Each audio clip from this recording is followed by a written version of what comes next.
Have you ever had that dream? You know, the one where you create something amazing with your own two hands and actually turn it into a real business? Well, in this explainer, we're going to walk through how that dream, starting right from a small corner of your home, can absolutely become your reality. You know, when we hear the word manufacturing, our minds just jump to these giant factories, right? We picture loud machines, big investments, and for so many of us, that's where the dream just stops. We think, no, that's not for me. But what if I told you that's not the whole story? The truth is, some of the biggest, most loved brands out there didn't start in a factory at all. They started small, in a kitchen, a spare bedroom, a simple home setup. This is the shift in thinking we need to make. So let's begin this journey right where it can all start for you, with just a dream in your very own room. First things first, let's just redefine what manufacturing even means. Forget the size, forget the scale. At its heart, it's just about creating something people are already using. Think soaps, snacks, candles, and then selling it better. The demand is already out there, waiting for you. And that brings us to maybe the most important decision you're going to make, choosing what to create. But here's the secret. It's not about inventing something brand new. It's about finding the magic in the things we use every single day. Okay, this is a huge trap. So many beginners think they need a totally unique idea that no one's ever heard of.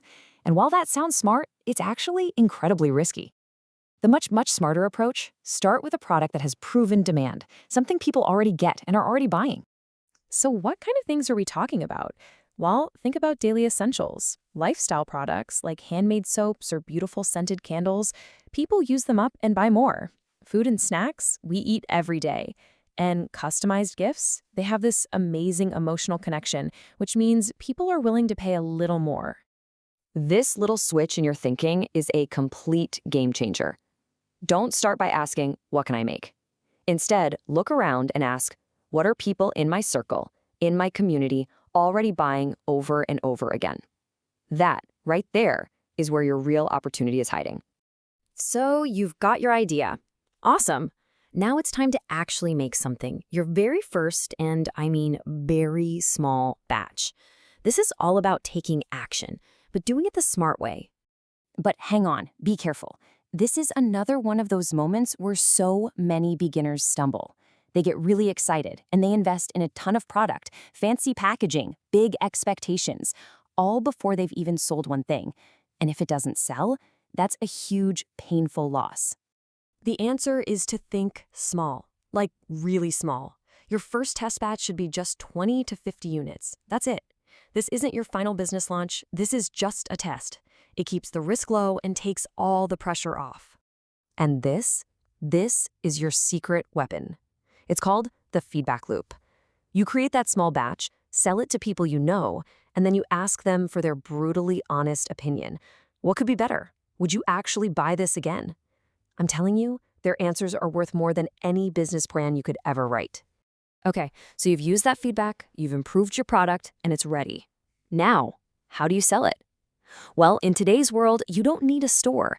You just need that little device that's probably in your pocket right now. Seriously, your phone is your free storefront. Use Instagram to share beautiful photos, maybe even show the process of how you make it. Use WhatsApp to take orders directly and really build those personal connections.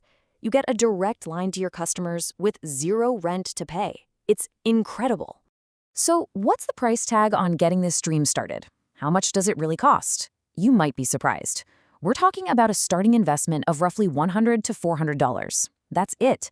This makes it one of the most realistic and achievable business ideas out there. And look, the biggest chunk of that is just your raw materials. Then you've got some simple packaging, maybe a few basic tools you need. The key is to just start with the bare minimum. You can reinvest your profits later. Nothing has to be perfect right at the beginning. Now, starting is one thing, but turning this into a real, sustainable business, that's the real game. The goal here isn't just to make a few sales. It's to build a stable income you can rely on. The secret to that stability, it's all about repeat buyers. Since you're selling something people use up, one happy customer can turn into a regular source of income for you, month after month. And even better, they'll tell their friends. Think about it like this. In the beginning, your sales might be a little bumpy, coming mostly from friends and family. But as you keep focusing on quality, Those one-time buyers become loyal, repeat customers, and that is what creates that steady, predictable growth that you can actually build a life on. So we've walked through the whole journey, finding the product, starting small, selling, and then scaling up. Now let's talk about why this model is just so powerful and why your path, your story can really begin today. The single biggest reason this whole approach works comes down to one word: control. You are in control of what you make, how much you produce, and exactly when you decide to grow. You're in the driver's seat. And that control gives you these incredible benefits. The risk is super low because you start small. You can begin right from home, so there's no pressure. You only invest what you can afford, and you grow based on real, proven demand. It's just a safe, natural, and organic way to build a business from the ground up. You know, every successful brand you admire today started small, with a tiny little batch, in a small space, with just a handful of customers. The only difference is they began. They didn't wait for everything to be perfect. So I have to ask you, what's holding you back? This whole thing isn't about big money or giant machines. It's about taking small, consistent steps day after day. It's about having patience and just a little bit of faith in your own journey. Because sometimes a small space and a simple idea are all you really need to start something truly amazing.